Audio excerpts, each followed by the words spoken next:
Okay, let's get into your reading, Scorpio. Okay, at this very point in time, I feel like there isn't very much communication between you and a specific person. I feel like they're not talking to you. I feel like they're not really saying anything. There is a lot of radio silence. You've had a connection with each other. You have felt drawn to each other.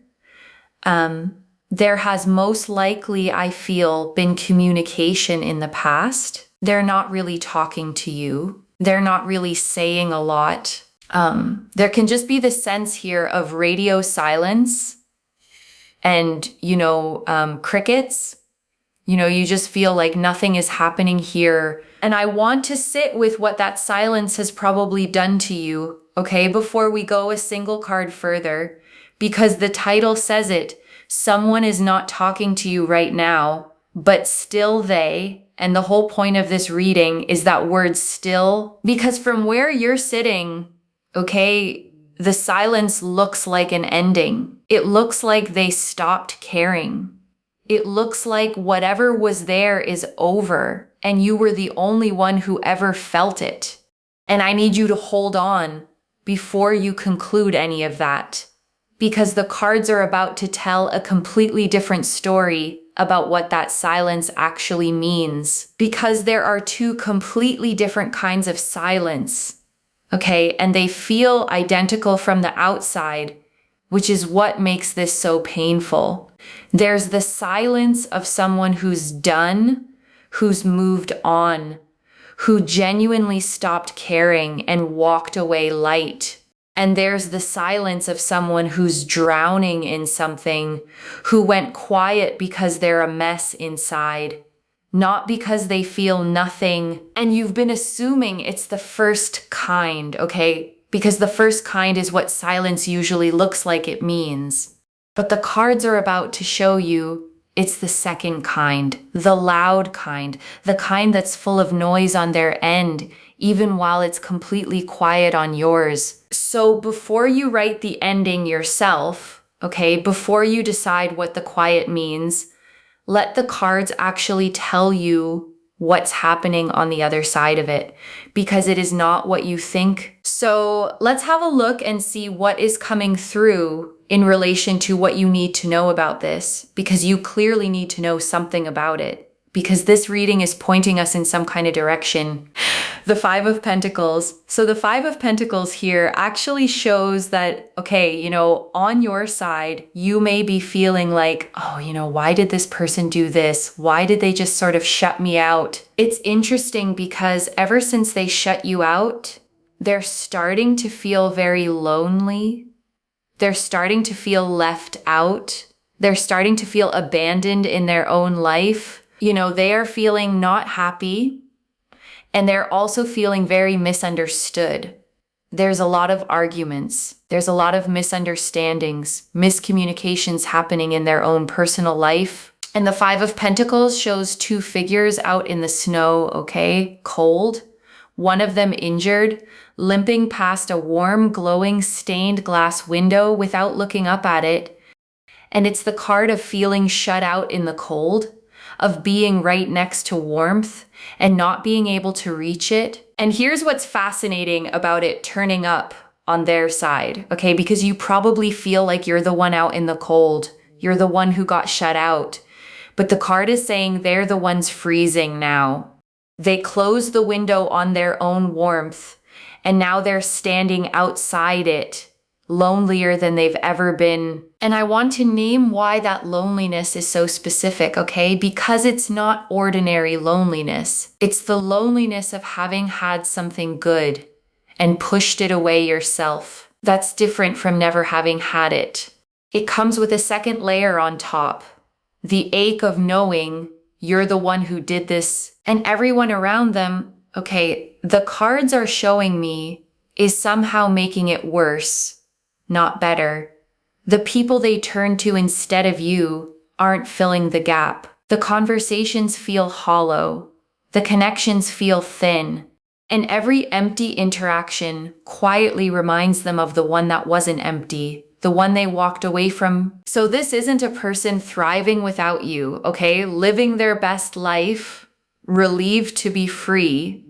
This is a person who bet that life would be better without you and is losing that bet a little more with every passing day. There are people around them that are not really talking to them properly, that are not really expressing themselves properly to them. There's just a lot of misunderstandings, miscommunications, problems, issues, challenges of this nature. There's definitely this sense here of lack of communication, lack of understanding, and just them feeling like people are not really on their side. The Chariot. So the Chariot here goes to show that, they try to be around people and they try to have fun, but they just have no fun, okay? And that is what I'm seeing here. Yes, there's an element of karma, I guess, with what they've done towards you. But in many ways, this is also the fact that they just kind of thought to themselves that moving away from you would bring them harmony, would bring them peace. Maybe they would feel a lot more like themselves, but actually moving away from you has just brought them chaos. They actually aren't happy. And the Chariot shows a figure standing in a chariot pulled by two sphinxes, okay? One black and one white. And the whole card is about driving forward, taking control, going somewhere with force of will. And the irony here is that they took the reins. They drove themselves away from you deliberately, certain it was the right direction, and it led them straight into the opposite of what they wanted. And I want to name what that opposite actually feels like for them, okay? Because it's a particular flavor of misery. It's the misery of having engineered your own unhappiness while believing you were fixing it. They didn't stumble into this. They steered. They took hold of the reins, pointed the whole thing away from you, and drove, certain it was toward peace. And every day the peace doesn't arrive, okay? The Chariot's certainty curdles into a slow sinking doubt. This was supposed to be better. This was supposed to be the thing that helped. And it's worse. It's so much worse. And there's a trapped feeling in that, okay? Because the Chariot doesn't reverse easily. A person who drove themselves this far in the wrong direction has a long way to turn around and a lot of pride to set down before they can even start. And I want to name why that happens, okay? Because it's a very human mistake. When someone feels bad inside, they look around for the cause, and sometimes they land on the nearest big thing and decide that must be it. And you were a big thing in their life, so you became the suspect, not because you did anything wrong, but because you were significant enough to blame. You know how sometimes people do an elimination diet? Oh my God, I'm trying to say it, but words get jumbled. People try to do an elimination diet where they think, oh, maybe this is what was causing me to not feel so great, right? And then they get rid of that item, but they still don't feel great. And they're like, oh, maybe it's something else now. I thought that, for example, Apple, okay, just to give an example, that apple was causing me to not feel so great. But they get rid of the apple and they realize, actually, I still feel like that, So this person kind of did, in many ways, an elimination diet trial, thinking that, them not feeling so great might be because, they're around you and maybe they're feeling overwhelmed. So they kind of put you aside, and now they're starting to realize they still don't feel great. And I actually love that elimination diet way of putting it, okay? Because it's more accurate than it first sounds. When you feel bad and can't find the cause, you start removing things one at a time, hoping the next removal is the one that fixes it. And the danger of that method is that you can remove something genuinely good simply because it was big enough to suspect. And that's what happened to you, okay? You weren't removed because you were bad for them. You were removed because you were significant, and significant things get tested first. But the test came back clear. The removal changed nothing, which is the whole proof that you were never the ingredient making them sick. And here's the part that matters for you, okay? A person on an elimination diet eventually adds back the thing they wrongly cut. Once they realize it was never the problem, they want it back in their life, and they feel foolish for ever taking it out. That's the exact arc this person is on with you right now. So it was never you, right? It was never you to begin with. Like, you were never the problem in this sense. And I want to stop right here and say that as clearly and as gently as I possibly can, okay? Because it might be the single most important sentence in this whole reading, and I don't want it to rush past you. You were never the problem, okay? Not a little bit, not partly, not in some way you haven't figured out yet. The thing that was making them feel bad was never you. And their walking away was them misdiagnosing their own pain and cutting out the wrong thing. And I want to speak to why this hits so hard, okay? Because there's a reason it lands like a weight coming off. When someone pulls away from you, the mind does something cruel almost automatically. It assumes you must have caused it. It starts an investigation with you as the only suspect. And it will always find something to charge you with, because that's what a mind looking for fault does. And you've probably been running that investigation for a while now, okay? Going back through the conversations, rereading the messages, hunting for the moment it went wrong, the thing you said, the way you were, the flaw that must have driven them off. And this reading is walking into that investigation, okay? And closing the case. There was no crime. The evidence you kept finding against yourself was never real evidence. It was just your fear wearing the costume of proof. And now they're starting to realize, I still feel rubbish. I still feel awful, like nothing's working out for me. And so they feel really foolish, like they feel really sad that they put you aside. Okay, they stopped communicating with you. They stopped talking to you. They stopped being around you. They stopped making things work out with you, for you, or around you. They're starting to feel that. And so this is what I'm really seeing here. The Two of Swords.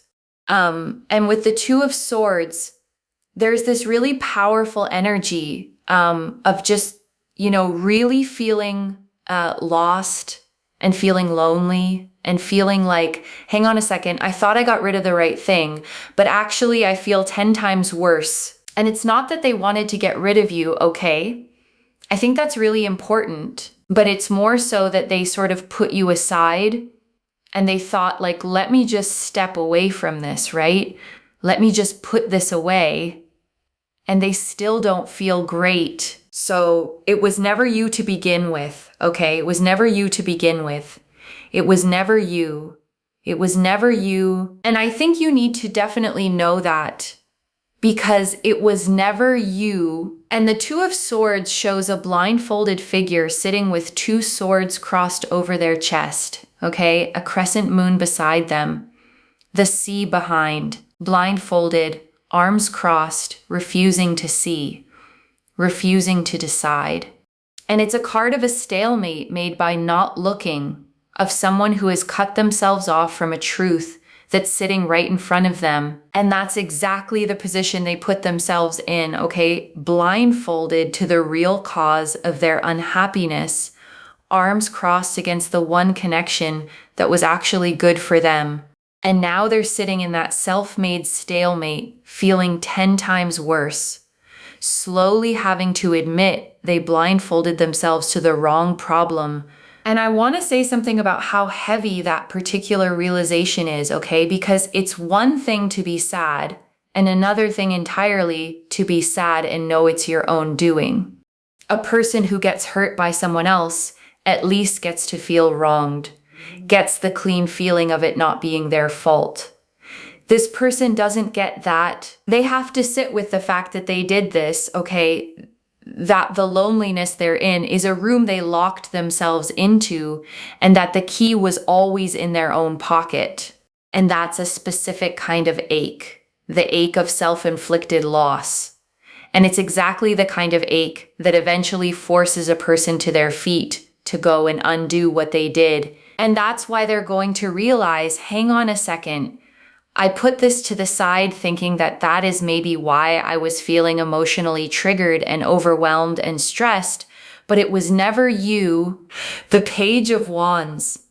And now they feel super, super foolish because we've got here the Page of Wands, a very foolish kind of energy. Like they feel very, very foolish that they stopped communicating with you and thinking that maybe, it was coming from this side when actually it was them. It was them, okay? It was them. Let's be very honest. It was them, okay? And now they feel really, really silly.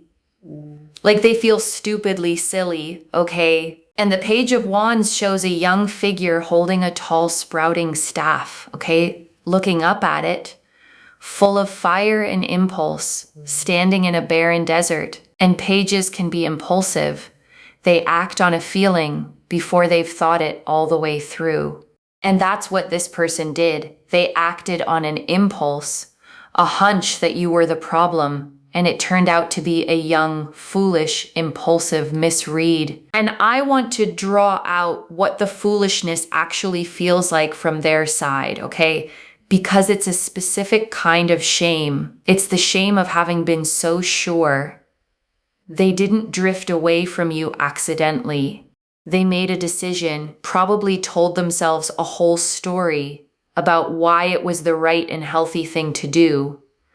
Maybe even felt proud of themselves for setting a boundary or taking space. And now that story has collapsed, okay? And they have to sit with the fact that they were confidently, completely wrong. And that's a hard thing for a person to face because it's easier to stay away and pretend it was right than to come back and admit it wasn't. So when they do come back, okay, and the cards say they will understand what it costs them to do it, they're not just apologizing for the silence.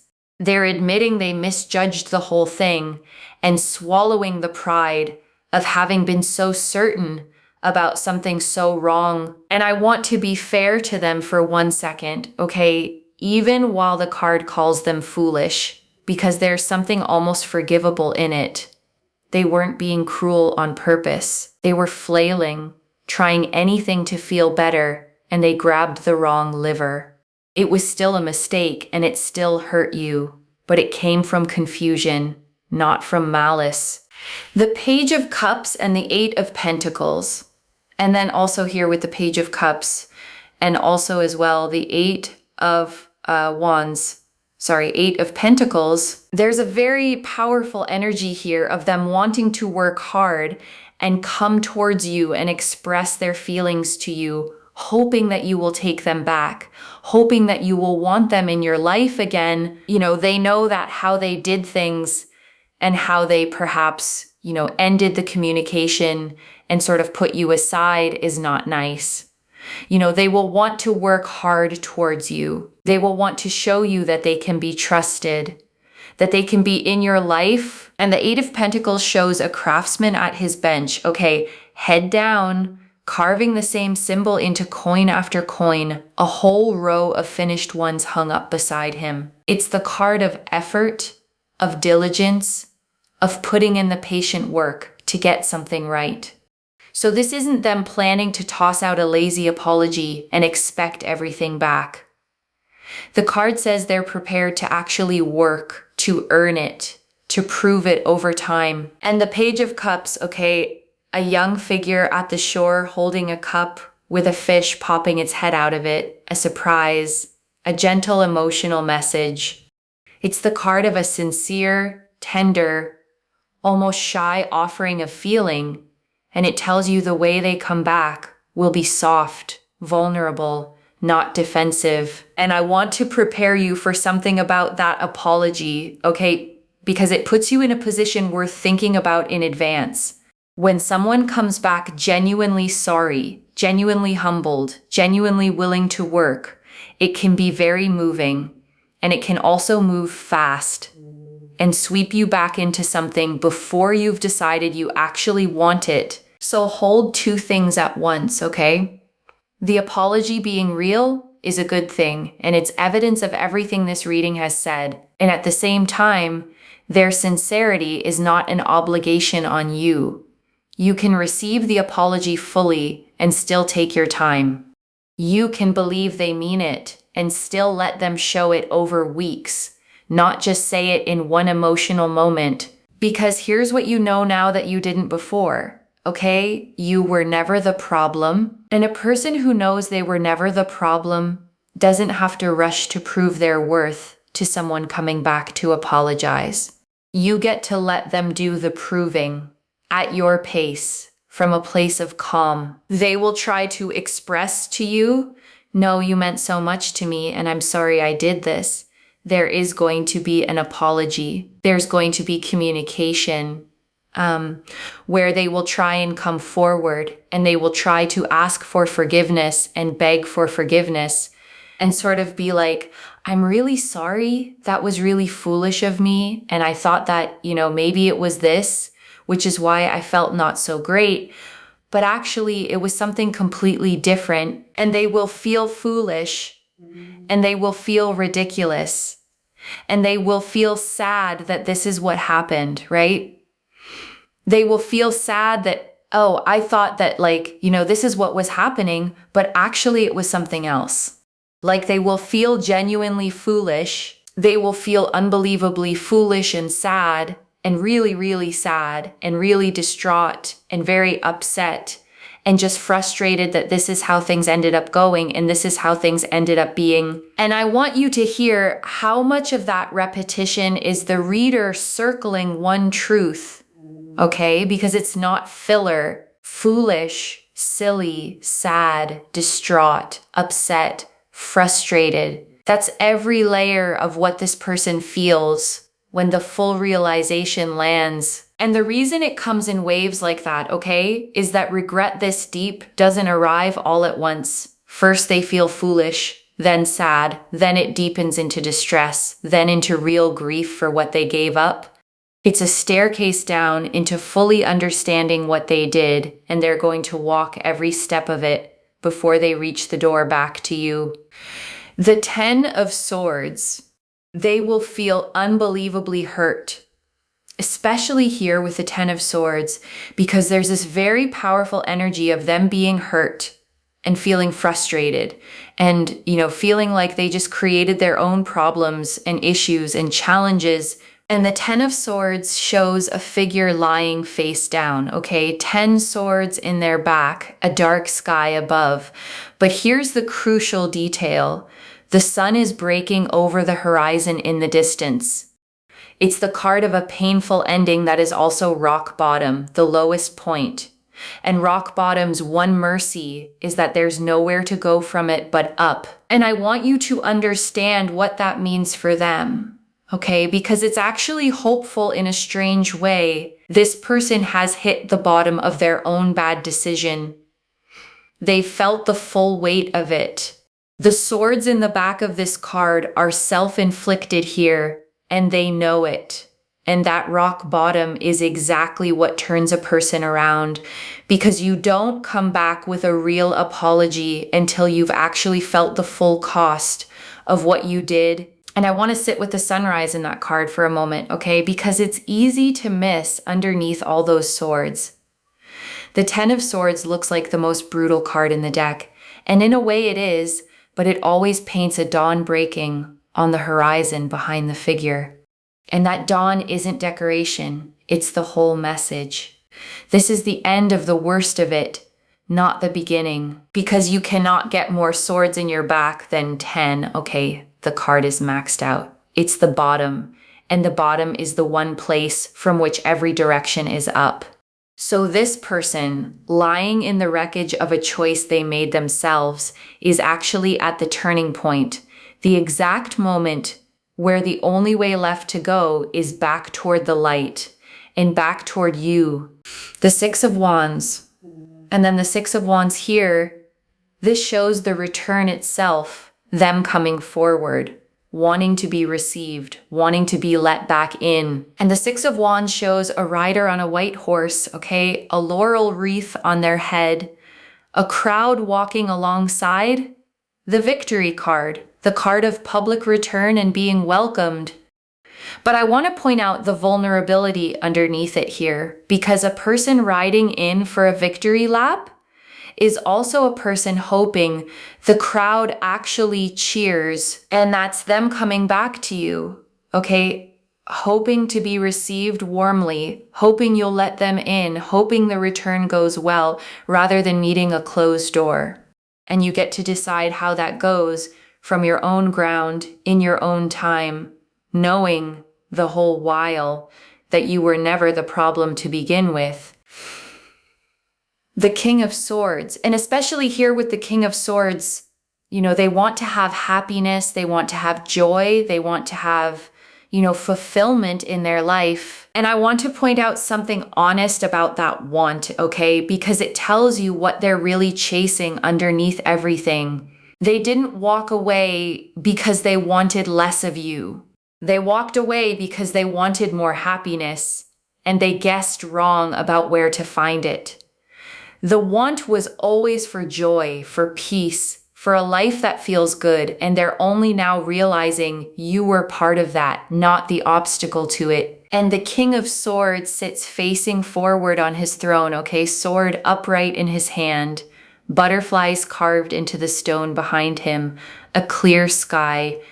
And he's the card of clarity, of truth, of finally seeing a situation with a clear, rational mind after the emotion settles. And that's where this person is heading, okay? Out of the fog, into the clarity of the King of Swords, where they can finally see plainly what they did, why it was wrong, and what they actually want, which is happiness, joy, fulfillment.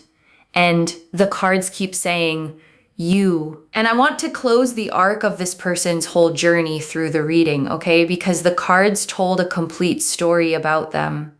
They started in the Five of Pentacles, cold and shut out. They drove the wrong way in the Chariot. They blindfolded themselves in the Two of Swords, acted foolishly in the Page of Wands, and hit the very bottom in the Ten of Swords. And the King of Swords is where that story lands, okay? At clarity, the fog finally lifting, the emotions settling enough that they can see the whole thing plainly for the first time. And what they see when the clarity comes, okay, is you, not as the problem they thought you were, but as the good thing they threw away while chasing a peace that was never going to come from your absence. That's the realization at the end of their road, and it's the realization that sends them back to your door. And before the final message, I want to leave a few things to actually hold on to, okay? The first, it was never you, loves, and I need you to actually believe that, not just hear it. The whole reading said it over and over. They cut you out trying to fix a bad feeling, and the bad feeling stayed, which proves you were never its cause. Whatever you've been quietly blaming yourself for, put it down. It was never yours to carry. The second, their silence was never indifference. The Five of Pentacles and the Two of Swords showed someone lonely, lost, blindfolded to their own mistake, not someone who stopped caring. The quiet you experienced as rejection was actually them freezing outside a window they closed themselves. The third, the apology is real and it's coming with effort behind it. The Eight of Pentacles, the Page of Cups, and the Six of Wands show a genuine, humble, hard-working return. Not a cheap sorry expecting instant forgiveness. And you get to decide what to do with it from a place of knowing your own worth, because you were never the problem in the first place. And I want to answer one more thing, okay? Why this reached you now with this much specific detail.